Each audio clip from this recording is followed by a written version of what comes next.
ജ്യോതിർഗോളങ്ങൾ.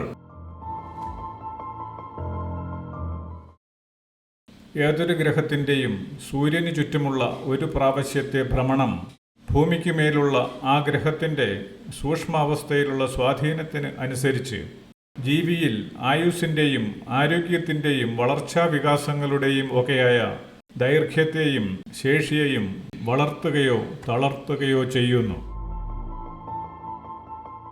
ജീവികൾ ശാരീരികമായി വളരുന്നതിനും പ്രായപൂർത്തിയാകുന്നതിനും ഭൂമിയുടെ ഭ്രമണം കാരണമാകുന്നുവെങ്കിലും ജീവന്റെ അനുഭവ ഗുണങ്ങളും ദോഷങ്ങളും ഉണ്ടാവുന്നതിന് ഇതര ഗ്രഹങ്ങളുടെ നിരന്തര പ്രവർത്തനം കാരണമായി തീരുന്നു.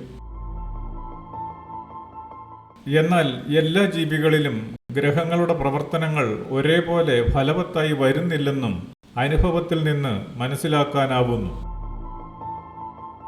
ജീവന്റെ യോഗ്യതാ വൈവിധ്യങ്ങൾ നിമിത്തം ജീവതരമായ സകലതും ജ്യോതിർഗോളങ്ങളാൽ സംഭവിക്കുന്നുവെങ്കിലും പൊതുവായ ഒരു തത്വത്തിൽ മാത്രമേ ഗ്രഹങ്ങളുടെ ഭ്രമണത്തിന് മനുഷ്യരെയും മറ്റ് ജീവജാലങ്ങളെയും അനുഭവതരമായി സ്വാധീനിക്കുന്നതിനും നിയന്ത്രിക്കുന്നതിനും സാധ്യമാകുന്നുള്ളൂ എന്നാണ് കാണാനാവുക.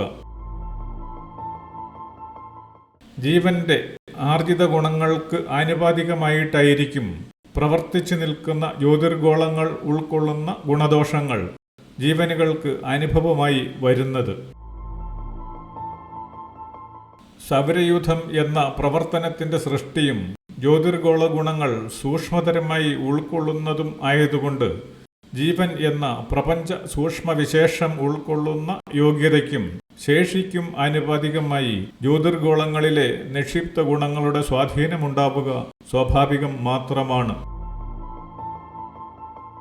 ജീവനുകളിലെ നിക്ഷിപ്ത ഗുണങ്ങൾ വ്യത്യസ്തമായിരിക്കുന്നത് കൊണ്ട് തന്നെ ജീവനിലുള്ള ജ്യോതിർഗോളങ്ങളുടെ സ്വാധീനം വ്യത്യസ്ത അനുപാതത്തിൽ ആകാതിരിക്കാനും തരമാവുന്നില്ല.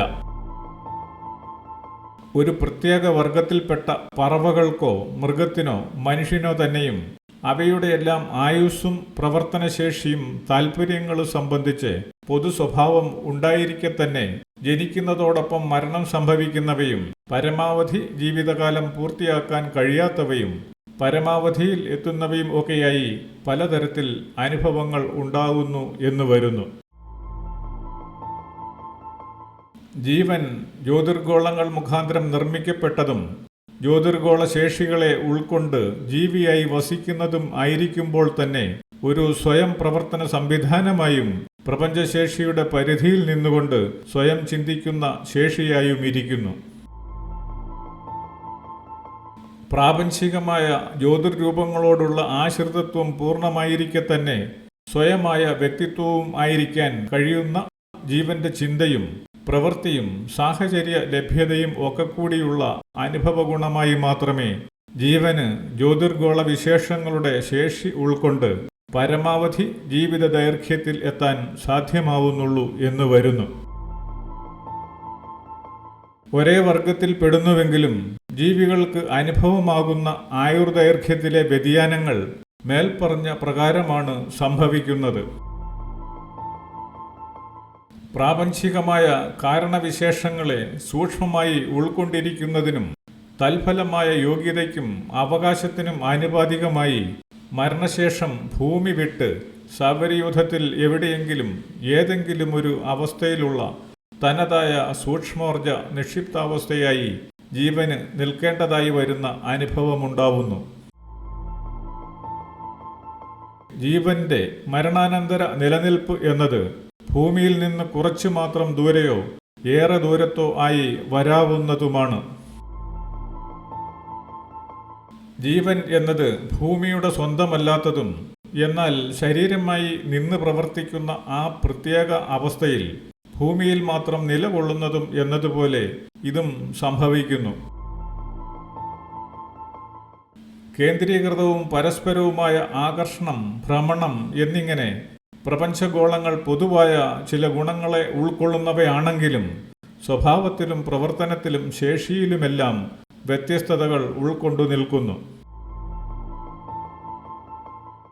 തനതായ നിലനിൽപ്പിന് ഉതകും വിധം കേന്ദ്രീകൃതമായിരിക്കുന്ന സൂക്ഷ്മ ഗുണങ്ങളാണ് സൂര്യൻ്റെ നിയന്ത്രണത്തിന് കീഴിൽ തന്നെ ഒരു പ്രത്യേക ഗ്രഹം എന്ന നിലയിലുള്ള ഉൽപ്പത്തിക്ക് കാരണമായി തീരുന്നതും ഗ്രഹങ്ങൾക്ക് ഓരോന്നിനും സൗരയൂഥത്തിൽ അവയുടേതു മാത്രമായ സ്ഥാനം ഉണ്ടായി വരുന്നതിന് ഇടയായതും. മുഴുവനായ പ്രപഞ്ചം എന്നതും സൂര്യനും ഭ്രമണപരമായി നിലകൊള്ളുന്ന ഗ്രഹങ്ങളും ചേർന്ന സൗരയൂഥം എന്ന പോലെ തനതായ നിലനിൽപ്പിന് ഉതകും വിധമുള്ള കേന്ദ്രീകൃതമായ ഗുണവൈവിധ്യങ്ങൾക്ക് സാധ്യമാവുന്ന സ്വതന്ത്ര രൂപങ്ങൾ പലതായി പല ഭാഗങ്ങളിലായി പ്രവർത്തിച്ചു നിൽക്കുന്ന പ്രതിഭാസം ആകുന്നുവെന്ന് മനസ്സിലാക്കാം. നിരവധിയായ അവയവങ്ങളും ട്രില്യൺ കണക്കായ കോശങ്ങളും വ്യത്യസ്തങ്ങളായ പ്രവർത്തനങ്ങളും ഉള്ളത് എന്ന നിലയിൽ ഒരു ജീവന്റെ തന്നെ അനേകമനേകമായ പ്രവർത്തനങ്ങളുടെ സംയുക്താവസ്ഥയായി ദൃശ്യമായ പ്രപഞ്ചവിശേഷങ്ങളുടെ ചെറുരൂപമായി മനുഷ്യ ശരീരത്തെ കാണാനാവുന്നു. ജന്മാന്തരങ്ങൾ താണ്ടുന്ന അനേകമനേകമായ പ്രവർത്തനങ്ങളുടെയും അനുഭവങ്ങളുടെയും സൂക്ഷ്മ സംയുക്താവസ്ഥയെ ഉൾക്കൊള്ളുന്ന ഓരോ ജീവനും അതാതിൻ്റെ യോഗ്യതയ്ക്കൊത്ത പ്രാപഞ്ചികമായ അവസ്ഥയിലും സ്ഥാനത്തും മാത്രമേ ഭൂമി വിട്ട ശേഷം നിൽക്കാനാവുകയുള്ളൂ എന്ന് വരുന്നത് സ്വാഭാവികം മാത്രം. ഓരോ ജീവനും ആർജിച്ചു നിൽക്കുന്ന സൂക്ഷ്മഗുണങ്ങൾ എന്തെല്ലാമുണ്ടോ അവയെല്ലാം ജ്യോതിർഗോള വിശേഷ വൈവിധ്യങ്ങളിൽപ്പെടുന്ന ഗുണങ്ങൾ തന്നെ ആയതുകൊണ്ട് ഒരു ജീവപ്രവർത്തനത്തോട് ഒരു പ്രത്യേക ജ്യോതിർഗോളത്തിൻ്റെ സ്വാധീനം ഒത്തുചേർന്ന് സൂക്ഷ്മമായി പ്രവർത്തിക്കുമ്പോൾ ഭൂമിയിൽ തന്നെ ജീവിക്ക് സുഖത്തിൻ്റേതോ ദുഃഖത്തിൻ്റേതോ ആയ അപ്രതീക്ഷിതവും സാധാരണഗതിയിൽ കാരണം കണ്ടെത്താൻ ആവാത്തതുമായ അനുഭവങ്ങൾ ഉണ്ടാവുന്നു. പ്രാപഞ്ചികമായ സൂക്ഷ്മ നിക്ഷിപ്താവസ്ഥയിൽ നിന്ന് പകർന്നു ലഭിക്കുന്ന അനുഭവം എന്നത് ആ ജീവന്റെ സ്വകാര്യതയും ആകുന്നു. പ്രാപഞ്ചികമായ ഊർജം ജീവതരമായ പ്രവർത്തനങ്ങൾ വഴി പരിവർത്തിതമായി ജീവനിൽ തന്നെ നിക്ഷിപ്തമാവുമ്പോൾ സംഭവിക്കുന്ന വിചാര വികാരങ്ങളും അറിവുമാകുന്ന അതീവ സൂക്ഷ്മോർജം ആ ജീവനോട് ഒത്തുനിൽക്കുന്ന മറ്റു ജീവനുകൾക്കും ഗുണദോഷങ്ങളായി അനുഭവവേദ്യമായി വരുന്നു. സ്വഭാവവിശേഷങ്ങളും അറിവുമാകുന്ന അതീവ സൂക്ഷ്മോർജം സഹവസിക്കുന്ന ജീവനുകളിലേക്ക് പകർന്നു നിൽക്കുന്ന സൂക്ഷ്മശക്തി ആയതുകൊണ്ട് തന്നെ ഒരു ജീവനോട് ബന്ധപ്പെട്ട് നിൽക്കുന്ന ജീവനുകൾക്ക് ഇപ്രകാരം ഒരു അനുഭവത്തിൽ നിന്ന് മുക്തമാവുന്നതിന് സാധ്യമല്ലാതെ വരികയും ചെയ്യുന്നു.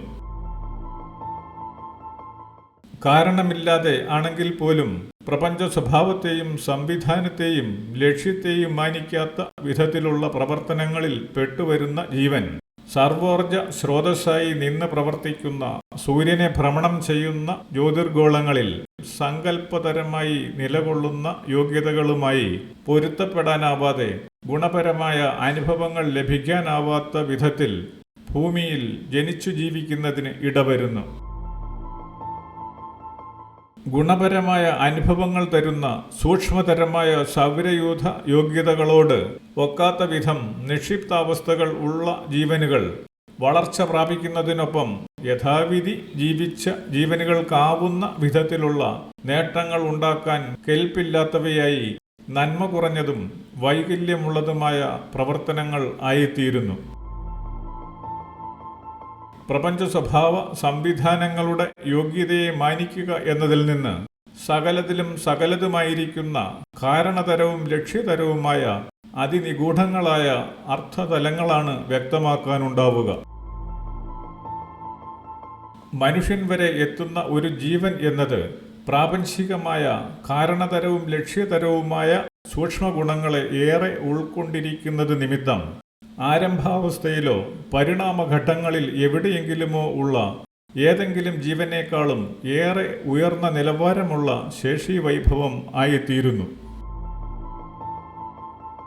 അറിവും ലക്ഷ്യബോധവും പ്രവർത്തനശേഷിയുമായി ജീവൻ എന്ന ഊർജ വൈവിധ്യ സംഗമ വൈഭവം വികസിതമായിക്കൊണ്ടിരിക്കുന്നത് പ്രപഞ്ചകാരണമായ അതിസൂക്ഷ്മ വൈഭവത്തിൻ്റെ തനത് യോഗ്യത എന്ന ലക്ഷ്യത്തിലേക്കും ആവുന്നു.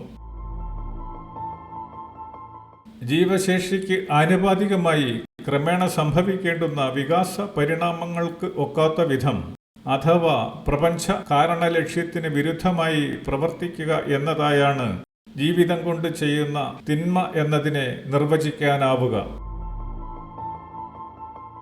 ജീവൻ ഉൾക്കൊള്ളുന്നത് പ്രാപഞ്ചികമായ ഗുണങ്ങൾ തന്നെയാണെങ്കിലും വിചാരപരമായ പിൻബലത്തിൽ സംഭവിക്കുന്ന പ്രവർത്തനത്തിന്റെ യോഗ്യതയും അയോഗ്യതയും തീരുമാനിക്കപ്പെടുന്ന മാനദണ്ഡം അടിസ്ഥാനപരമായും ആത്യന്തികമായും കാരണബോധത്തിന്റെയും ലക്ഷ്യബോധത്തിന്റെയും വ്യക്തതയ്ക്ക് ആനുപാതികം ആയിരിക്കുകയും ചെയ്യുന്നു. ജ്യോതിർഗോളങ്ങളുടെ പ്രവർത്തനങ്ങളിലൂടെ വ്യക്തമാവുന്ന പ്രാപഞ്ചിക നീതി കൃത്യതയുള്ളതും കണിശവും ആയിരിക്കയാൽ പ്രവൃത്തിയുടെ യോഗ്യതയും ആവശ്യകതയും അനുസരിച്ചും ഗ്രഹങ്ങളുടെ നിലനിൽപ്പ് നിമിത്തവും ജീവവൈവിധ്യങ്ങളിൽ ഓരോന്നിനും അനുഭവ വൈവിധ്യങ്ങളായി കാലാനുസൃതമായ നീതി നടപ്പാവുക തന്നെ ചെയ്യുന്നു. ജന്മാന്തരങ്ങൾ കടന്നുപോകുന്ന പ്രവൃത്തികളുടെയും അനുഭവങ്ങളുടെയും ഫലമായും ജ്യോതിർഗോളങ്ങളുടെ ഭ്രമണതരമായ പ്രവർത്തനങ്ങളാലും ജീവിക്ക് അനുഭവങ്ങൾ ഉണ്ടാവുന്നു എന്നത് പക്ഷേ ഈ കാലത്തിന് സ്വീകാര്യമായി വരണമെങ്കിൽ യുക്തിഭദ്രതയും ശാസ്ത്രീയതയും സമന്വയിക്കുന്ന താത്വികമായ വിവരണങ്ങൾ കൊണ്ട് മാത്രമേ സാധ്യമാവുകയുള്ളൂ.